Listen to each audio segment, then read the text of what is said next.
When I went and checked on him, bullet was dead center in his chest. That's the first thing I saw when I looked at him. This is 18-year-old Ashton Heier, completely calm and expressionless, confessing to the killing of his stepbrother, 37-year-old Aaron Holmstrom.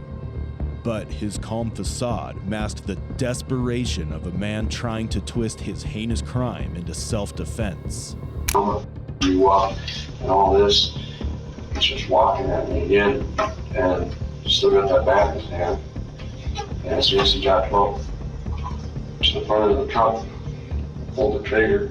Throughout the interrogation, Ashton takes detectives on a psychological roller coaster, shifting from composed to having a full-blown meltdown. He pretends, manipulates, deflects, and does everything he can to paint himself as the victim. I don't really consider my brother because he was always trying to hurt me. But what's more disturbing is Ashton's confidence. It's only a matter of time to see if his manipulation will actually work. What's that? Looking at him.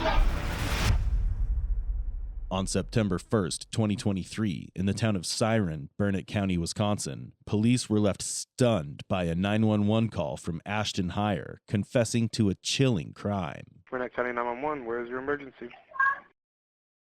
Horseshoe Drive, I just shot somebody. Or Horseshoe Drive? Horseshoe Drive, I just shot somebody. Hearing this, officers wasted no time in bringing him in for interrogation, determined to uncover the secrets behind this cold-blooded homicide. So before we get started, I just want to get your full name, date of birth, address, and stuff, okay? So, Ashton, how do you spell your first name? A-S-H-T-O-N. And what's your middle initial? J. And how do you spell your last name? H-E-I-E-R. And what's your date of birth? 8405. And what's your home address? All my license says, but I recently changed it to.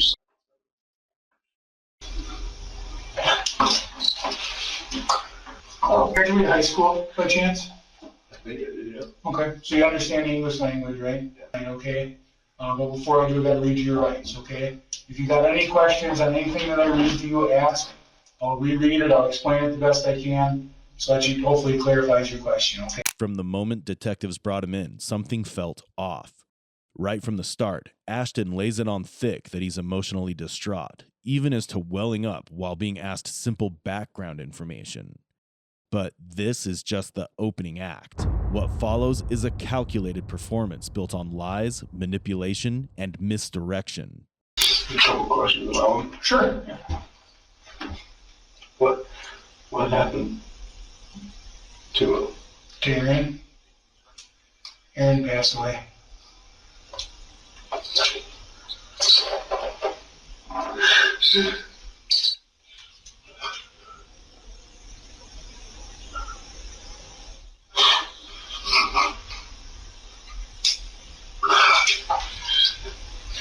You can take a minute if you need. You want me to see if I can find some Kleenex or something? Yes. I'll go get some. Take as much time as you need, okay?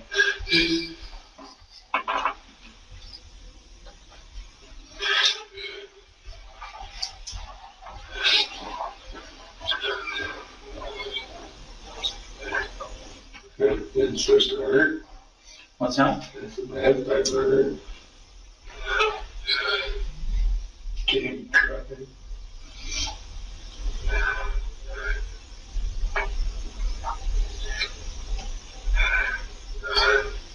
It was right. What's that? It's not right.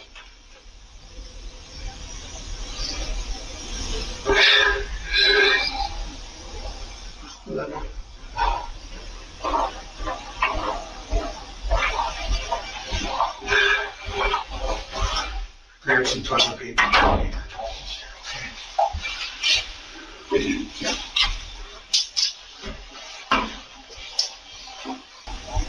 You know, I was feeling most.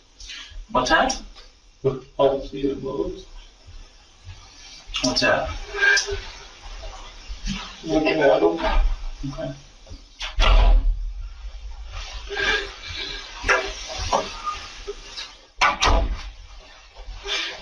record scan if you need it.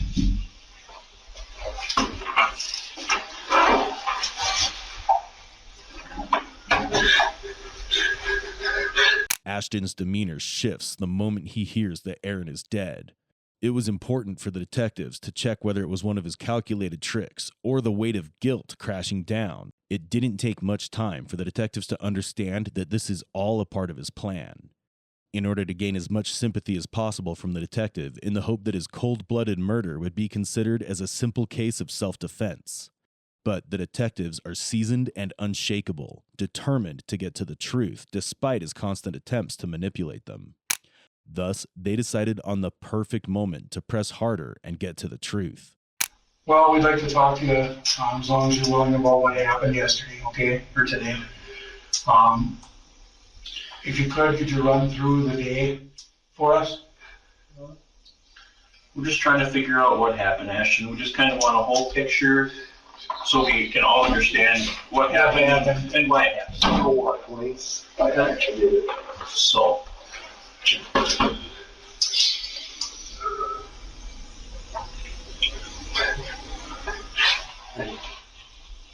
We started. Yep. So what did you do when you woke up today? Well, I woke up, girlfriend got she made breakfast and that little camper up there. Yeah. Up the hill. And then, I said, come on, we gotta go. She said, where are we going? I said, well, Can you talk just a little louder for us? I said, well, we gotta go do a few things. I said, I gotta go do a few things. You want to come with? She said, yes.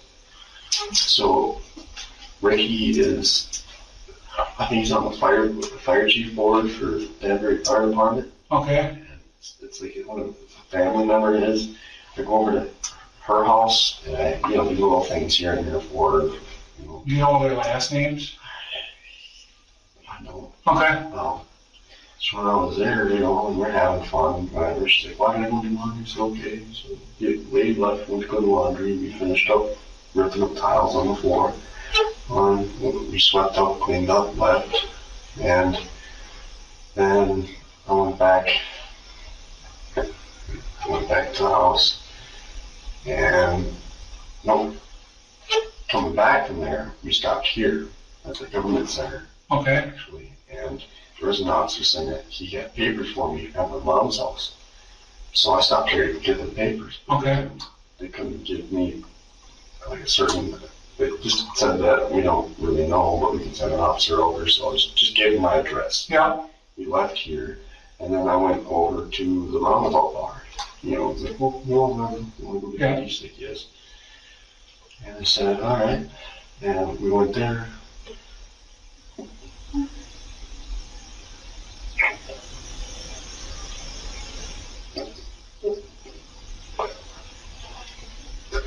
Figured out. As Ashton recounts his day, his tone is steady and appears to be calm. But the moment detectives bring up Aaron's topic, everything starts shifting, as if he's desperately trying to deflect, steering the conversation away and casting himself as the real victim to evoke sympathy.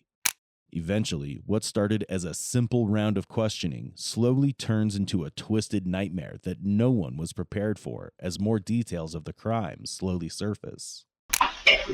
Well, we said, no, we left there, and we went to Dairy Queen instead. Okay. Dairy Queen, we're just on our way home, pull up in the driveway. And Aaron was standing at the mailbox. Okay. He stops the truck at the first driveway. He starts yelling at me, he says, he didn't steal my saw, and all this, and all this. And he's just trying to tell him about it. And I told him just to leave me alone, belligerently. And we pulled up the second driveway trying to avoid him, and went up and backed the truck up at the house. Kind of where it's sitting right now. Yeah, exactly where it's sitting right now. As soon as I was, shut the truck off, I grabbed my stuff. We put stuff on, opened the door. I shut the door. The stuff, Derek went up on the hood of the truck on the driver's side. He starts walking up to me. And he starts yelling at me, he's just cussing at me, he's just swinging bait at me, and they're threatening me to kill me. And then, Right from the start, Ashton does not hesitate to give away essential details, recounting everything that happened on the fateful day. All the while trying to garner sympathy, he thinks that he's being cooperative and gaining the favor of the detective. But little does he know that his own words will play against him. Information is a detective's greatest weapon, and Ashton is giving him just that, unaware that it'll be the reason for his downfall. I don't know what happened, but Aaron had something else in his hand, but it was sticking through it at me. After he did that, he turned around and was walking for his team with the bat. And You know what he threw at you? and it was just, there's not much else around the place that you can pick up and throw, really, otherwise it's garbage. And when he threw this item at you, where were you standing? Right by the truck, right where the Dairy Queen is on the truck, Okay. right there. Right on the, I guess I didn't notice, was the Dairy Queen on the hood? I believe so. Okay. He was around, there's a tall poplar tree. It was just straight up, and there's another one next to it that was cut down. It's got a notch out. It's got a notch out of the tree. That's about where he was standing when he threw something at me. And he was turning around to get him with the bat. I was grabbing the 22 out of the truck. I wasn't going to shoot him with it or nothing like that. I was just grabbing it because I don't leave guns laying around in the trucks or vehicles or whatever. And then I was grabbing that, and he started fighting about something. And then his attention drifted back towards me. As he turned around, he started yelling at me again. I got the gun in my hand, and then You got the what? I got the gun in my hand. It is loaded. It's always loaded. Safety's always on. And the gun ain't just, it doesn't have the crosshair safeties on it either. It's on the bolt action. Okay. And you connect, you have to forcefully remove it. You know, I mean, it's tight fit between the scope and your fingers. So safety's like a little fin that sticks up off the back end of the bolt. Correct. And when it's on, it's down to the right. Take it off, you have to flip it up, right? Correct. Okay. As I was doing that, he came towards me. I told him to stop twice. I let off a round. And round when- to the left. So you shot off a round, and you said it was to the left, so it's just to the left of where he kind of was? What I mean by left, I mean Way left. So I didn't want to hit nobody. Ashton claims he'd turned off the safety, aimed, and pulled the trigger on the day of the tragedy. For someone insisting he didn't mean to shoot his stepbrother, his actions tell a different story, one that leaves detectives deeply unsettled. It was evident from his own words that there was a deep-seated hatred for Aaron, making the motive all too clear for the detectives. Detectives are finally able to get closer to the motive, as Ashton's story seems to be all over the place, and soon the detectives are about to expose the cracks in his story, leaving him nowhere to run. I was trying to avoid everything. I told him to leave me alone and stay away from me. That was the third warning, was the warning shot. And then he started walking away again. And he turned around and said something about James. He said, Okay. I don't know if you know that is. Yeah. Yep. He said something about James pulled a gun on me. I wasn't scared. And he starts going on and on and on and on and on. He starts coming. I shouldn't really say that. Starts cussing me, starts swearing at me, starts saying James pulled a knife on me and I wasn't scared. I'm gonna f you up and all this. He's just walking at me again, and he still got that bat in his hand. And as soon as he got up to the front of the truck, I pulled the trigger. As soon as he pulled the trigger, he just light me through the bat now. And then he cupped his chest like this, and started backing up and, twisting and groaning and moaning and hit the ground, and I was thinking,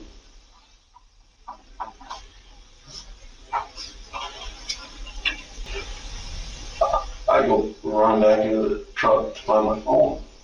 I'm trying to find my phone. Keenan's yelling. Come down, what? I should not find my phone. Aaron hit the ground. I can hear him breathing.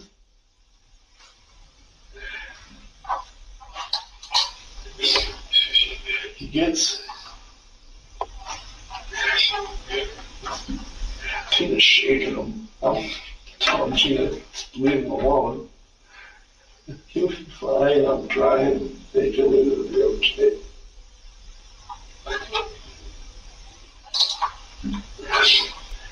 For the center council. I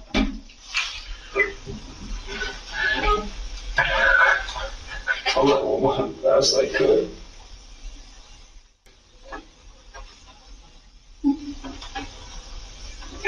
She said, the lady said it was going to be okay. But it was going to be fine. Make sure he's still breathing.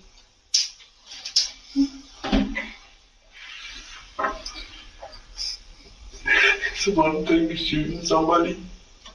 That's self-defense. But it's another thing looking at that person after you did.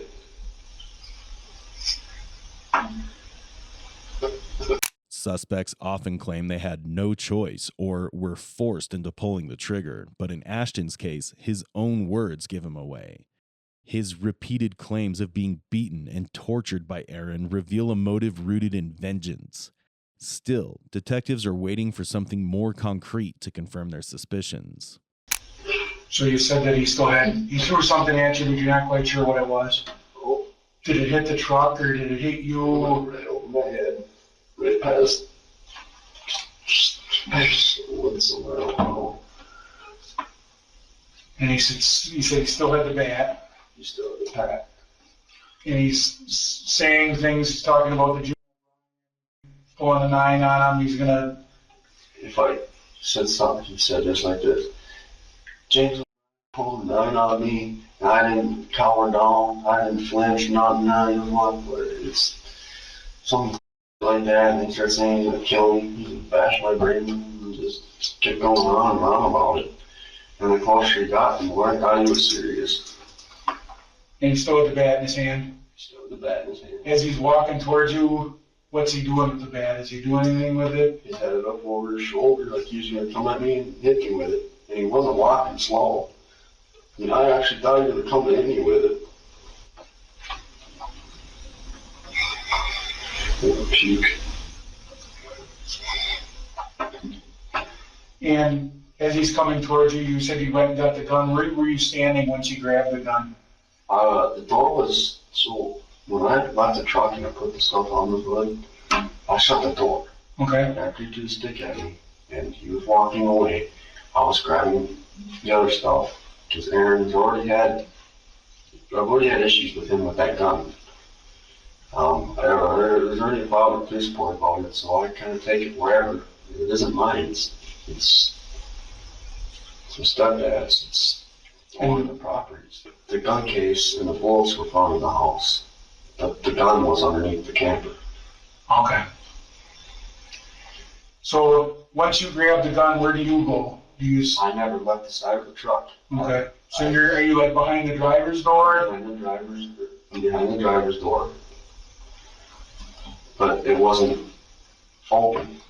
It was open, but it wasn't all the way open. No, it wasn't all the way. Yeah, it wasn't all the way open. It was like it was shut all the way. So I mean, he was coming towards the front of the truck, off to the right, up the driver's side of the truck. And as he got about 7 feet away. How far away was it when you fired the warning shot? Well, actually, he's about 12, 13 feet away. He was on the side, he was on the far right from the driver's side door of that truck. He was more towards the right of that big poplar that stands up. That's right on the horseshoe of that driveway.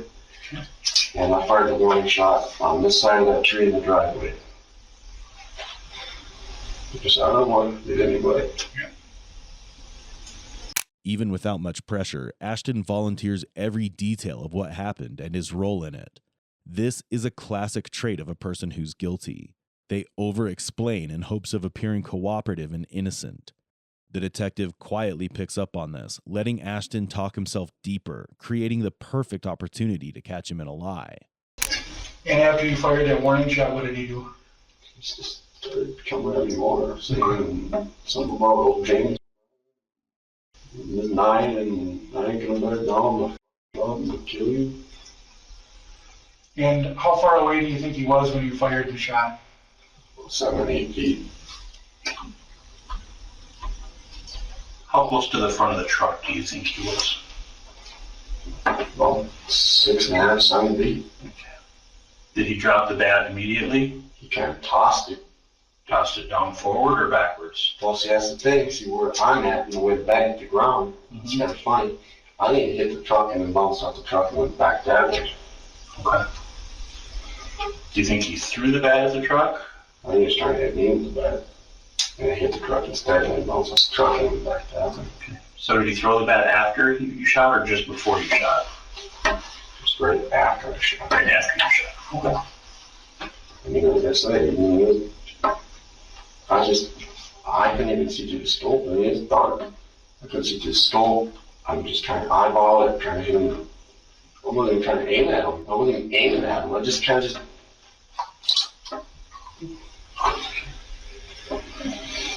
What's your and Aaron's relationship?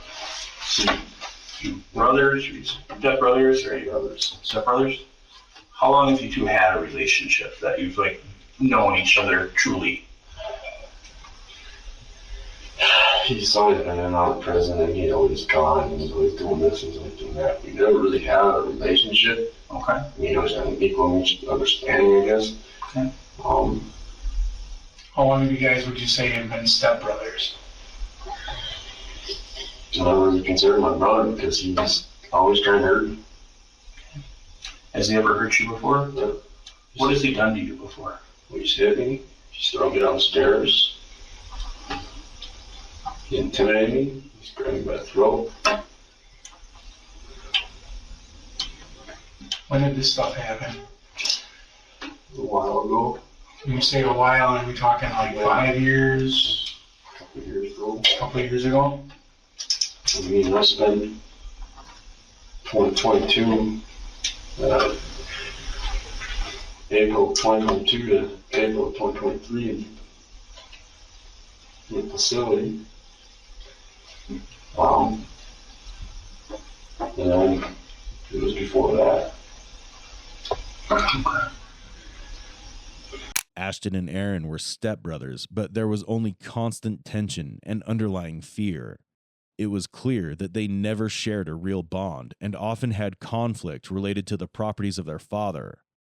Ashton brought forth shocking revelations from years of torment, physical intimidation, and even being choked by Aaron.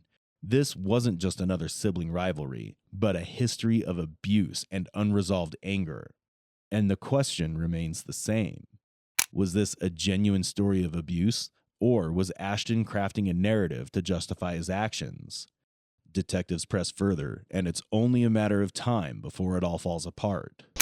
You said that when you showed up, Aaron kind of just jumped on you about this chainsaw. Had you confronted him before about this chainsaw? I did.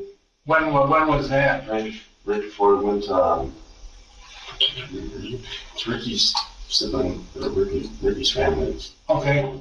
Right before we went there, my sister Ava was there. Ava, Nathan, and James was there actually. And I wanted to confront him about the saw and asked him, I said, hey, you got this? And he goes, no, I don't got it. I said, all right, no big deal. So I told you can use it any time. I just want it back. And he goes, okay, whatever. And then just, like I said, that's the worst that their comment got was, I said, I told you can use it anytime you want. Just can you give it back to me, you know? And then I left. And when you got back, did you ask him anything about the saw first, or you just started right in on it? He just went to town on it. And right before I went to pull into the driveway, I was talking to the neighbor guy, Drew. I was talking to him about it. You know, I got people there. I mean, it was just bang, bang, boom, and And it sounds like when you confronted him, I'm assuming it was on James Way, right? yeah.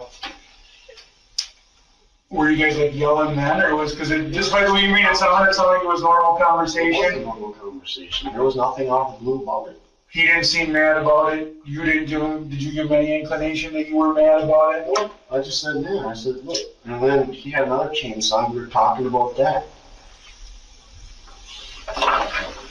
And I was trying to help him figure that thing out too. I mean, it wasn't like I went there all ballistic and went nuts about it. I mean, it's just a chainsaw. Ashton paints Aaron as the irrational one, always out of control, leaving him at the mercy of his stepbrother's volatile behavior. It's a calculated attempt to position himself as the victim in the story, hoping that the detectives will see him as a helpless target rather than someone who killed his brother out of spite. What time do you think that you went over and had this conversation with him this morning? Was this morning or afternoon or what? Just right before I left.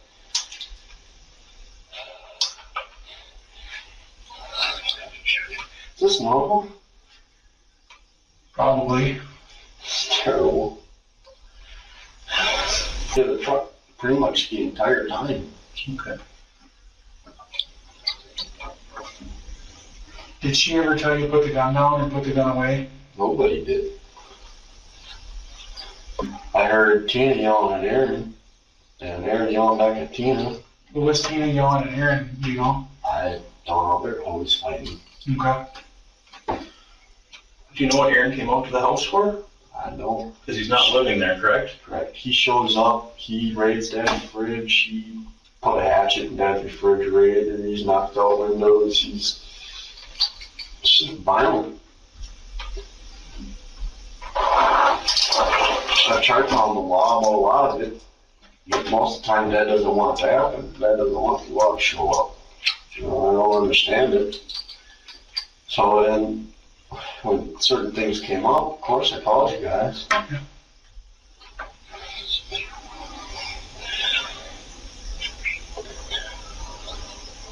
So you fired, is it correct, 2 shots? 2 shots. Gave out 4 warnings. Verbal warnings. What did you say when you warned him? I said, first time, I said, stay away from me. Don't come near me and leave me alone. And then the second time, I said, stay away from me. I'll shoot you. And he said, you ain't got the ball, so I let off a warning shot. It was the 3rd warning.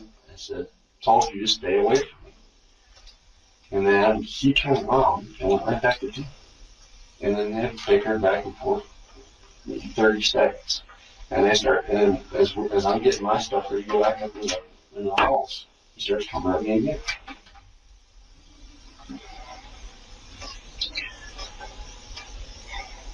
When he went back to Tina, did he have the baseball bat then? Yes, he did. Okay. Did he pick that up before or after the warning shot? Before. Before the warning shot? Yep. Okay. And he kept it with him the whole time? The whole time.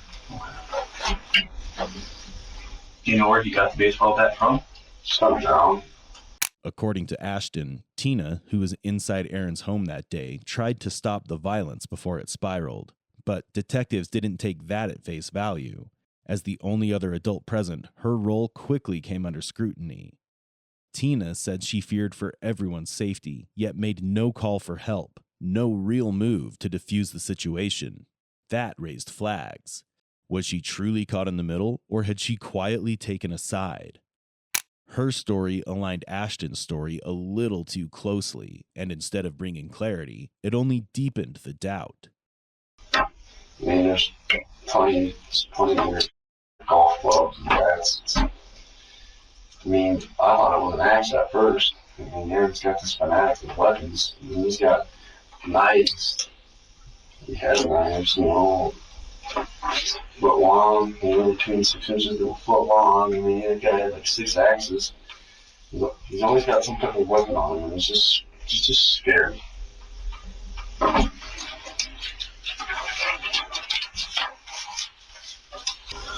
Now you said you always have the gun loaded. Correct. Okay. When the gun, before you took it out of the cab of the truck, Yeah. was there already a round in the chamber, or with just a magazine in it, or did you have to physically put a round in the chamber? I just going to put the magazine and then around in the chamber.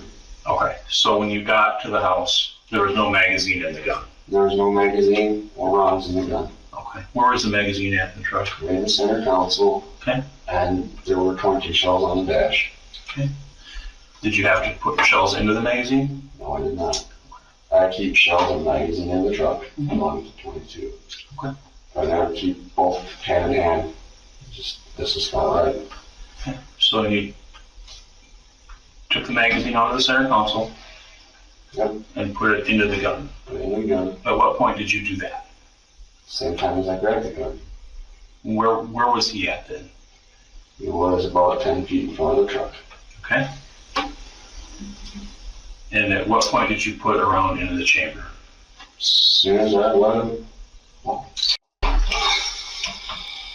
Soon.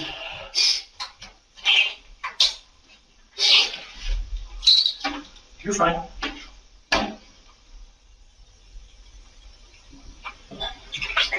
Cloud in the throat. He was about 12 feet away from the front of the truck. He come toward me and he kept saying, he going on about this stuff. As I was grabbing gear, cleaning stuff out, all that stuff, we started to some of that and walking. Then he came out into it, we just went over this. Yep. Cutting it short, so I'm like repeating myself a bunch of times. He come back, as he was coming back, and while I was grabbing the gun, I grabbed the magazine out of the gun. Out of the center console. Out of the center console and put it in the gun. Then you immediately put a round into the chamber then? Immediately. Okay. As detectives press him, his account of the loading and firing keeps on changing, slipping in and out of timelines he couldn't keep straight, making him increasingly unreliable. It's a small action, yet it raises a key question. Was he trying to appear responsible, or did he want to cover something up? With so many questions still unanswered, attention now turns to Tina, with the main question being if she had any influence on the crime, or played a role that hasn't been uncovered yet. When he goes back to argue with Tina, turns away, is there a reason why you and Georgia didn't just go, the heck with this, let's get in the camper, lock the camper? We were. Like I said, he's violent, and he's not slow. It's just,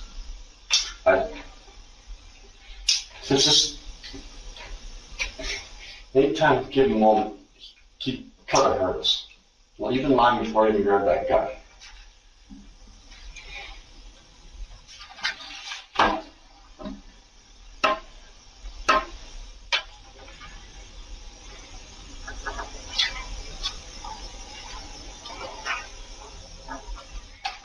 Do you have a way to lock the camper so that he would have been able to come in? Outside lock.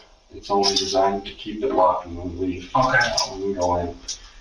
No, there was no way to lock the camper even if we wanted to. We could have just waltzed right in. Okay. So the only way to lock it is you to put a padlock on when you leave the property, yes. So there was no, and the truck don't lock. And it has a hard time starting. The truck, when the driver's side window does not work. Everyone's getting in the truck. Who was all at the house when this took place? It was me, Georgia, Tina, and a guy in a white car. Do you know who the guy was? He left before anything happened. I don't know who it was. Okay. You know what kind of car it was? I know it was some type of Dodge. No. It wasn't a truck, and it wasn't a car. Okay. It was kind of like your Siren. Like a Durango type or like a SUV type thing? Kind of like that, but maybe just an old 97 Durango.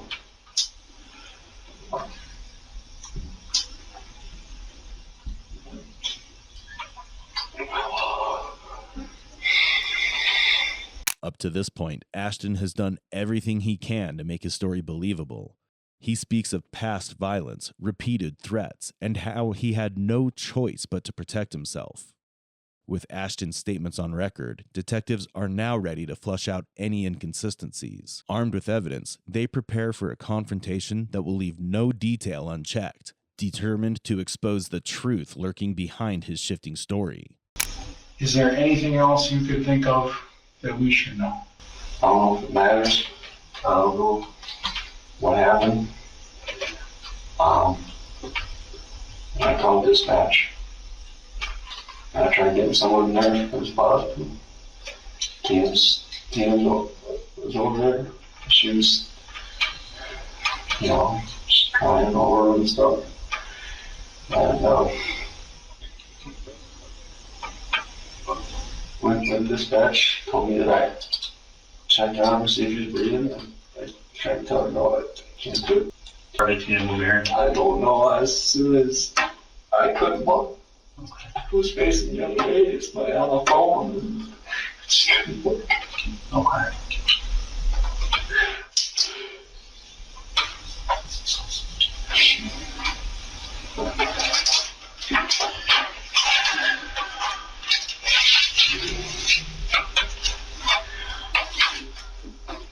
Just to clarify something, okay, and I'm going to have to ask this bluntly because there's no other way to ask this.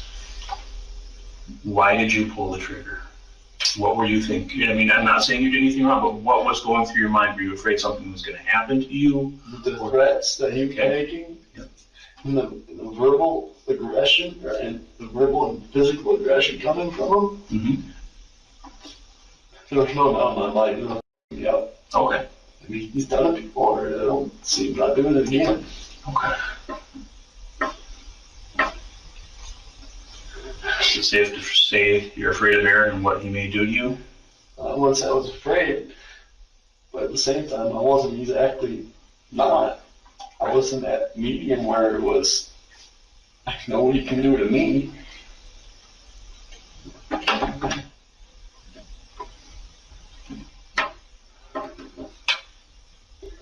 When you fired that second shot, were you intending to hit Aaron? Nope. No? That's the crazy thing. When I went and checked on him, bullet was dead center in his chest.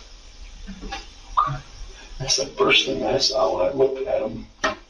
I looked to see where I hit him. When I looked at his face. I'm not lying to you when I say I didn't mean to hit him.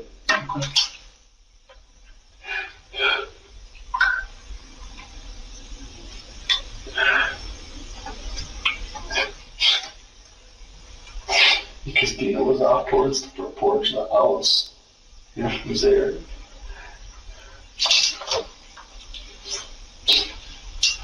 I pulled that second shot. I was aiming right at the garage. Right at the garage?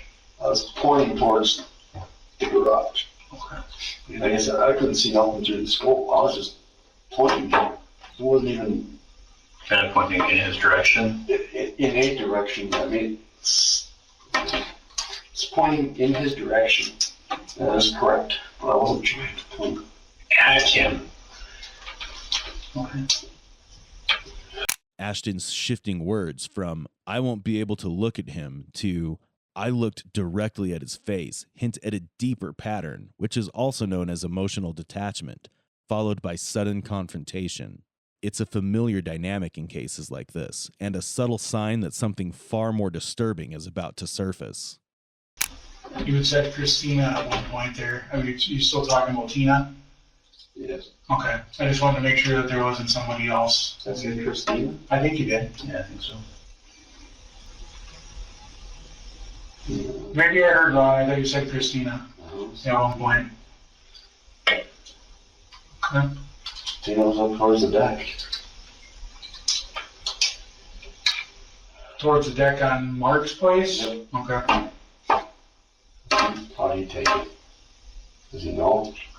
I don't know that he knows. Mark wasn't there as far as we know, right? I mean, we were told he wasn't there. Better just keep him down.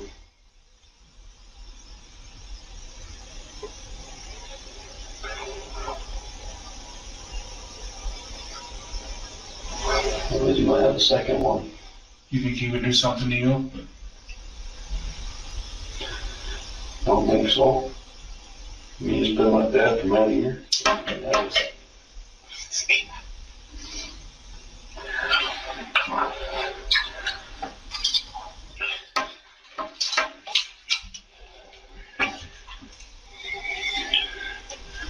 After you fired the second round, did you eject that casing, or is that casing still inside the gun? Casey, he's still inside the gun. Okay. And did you put the gun back inside the truck? Yes, I did. Okay. And as I put the gun back inside the truck, me and Georgia were trying to find my phone. The second after that, I put that gun down. I'm just trying to find that phone.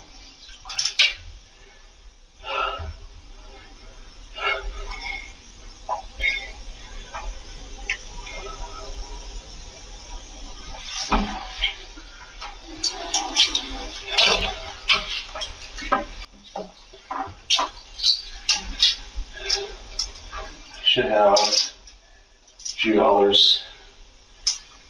I don't think they should know this, but see, Georgia, that's all the money we got between the two of us. Can someone get that to him? Where is it at? Is it in the truck or is It's upstairs, I think. it all upstairs? Well, Or should I? she was going to your mom's. My mom's? What you could do is, either we can try and figure out a way to get it to her, She come here and get it? or she could come here and get it. As soon as the conversation shifts to his family, something in Ashton changes. He stumbles over basic facts, his thoughts scattered, and the weight of guilt or buried truth creeping within him. Yet the detectives don't press too hard, but they know they've touched a nerve he's been trying to protect for so long. Are you on probation right now? I'm supervision supervisor. Okay. There goes that. Ashton, you have a cell phone, okay? And we do have that, all right? Do you have a passcode for your cell phone? I do. Would you be willing to give that to us? Here, if you have the passcode, because then we can get it there and we get it back right away and they'll try and break into it. So, I don't think, actually, last time I was in here, I can get into it, I don't think. But anyway, they never asked me either. They never asked me for my code. right. This just makes it go a lot faster and then we can get it back for you. So, I will give, I think I gave my last one out. do you have any questions for us? Should I took mine upstairs? We'll get them one. We'll send the card up for you. What's my situation gonna be? Well, this is still an ongoing investigation right now, so, It's murder. well, we have to treat every death as homicide until we can prove it's not, okay? We still have a lot of work to do, we have a lot of people to talk to. We got a long ways to go, basically. I So, can tell you phone calls that I made today to my sister. who else did you call? The lady that I went to the house to lift up Child's, Okay. that lady too. No, she called me first thing in the morning, actually. And you have her phone, her name in there too as well? Her name, that's all, no, but we'll have her number. It's at 1583, I believe. Any others? I think I actually bought a phone call today. Okay. After the incident happened, when you called in, when did you call anybody else afterwards? Oh, I was on the phone with dispatch the whole time. Okay.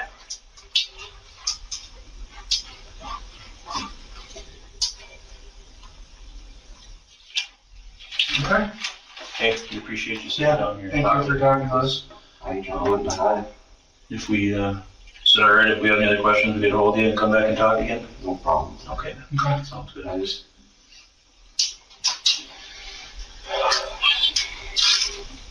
Melissa's gonna be upset. Logan. Oh, She's gonna be upset. all right. All right. We're gonna get you back upstairs. Get you back upstairs and we got a lot of work to do yet, so. Okay. Ashton struggles to explain himself, his words wavering between justification and denial. But no matter how hard he tries, the facts speak for themselves. His conflicting statements, the forensic analysis, and the sequence of events all painted a picture of premeditation and violence. In the end, it was clear he was the main culprit, and now the case is heading to trial. After nearly a year of investigation and courtroom battles, justice was finally served on August 26, 2024. Ashton Heier was charged with reckless homicide and held on a $50,000 cash bond. The judge sentenced him to consecutive prison terms, sealing his future behind bars. Initially charged with multiple homicide offenses, Ashton faced the possibility of more than 80 years in prison. However, in June 2024, he accepted a plea deal. Ashton was convicted on 2 charges: homicide by negligent use of a weapon and being a felon in possession of a firearm. As part of the agreement, the other charges were dismissed. His future was now irrevocably altered, with the long road of consequences just beginning. Could this senseless crime have been avoided? And was Ashton truly a victim of his brother's abuse, or just rewriting the narrative to justify the unforgivable? What's your take on the case? Let us know in the comments, and don't forget to like, subscribe, and follow for more.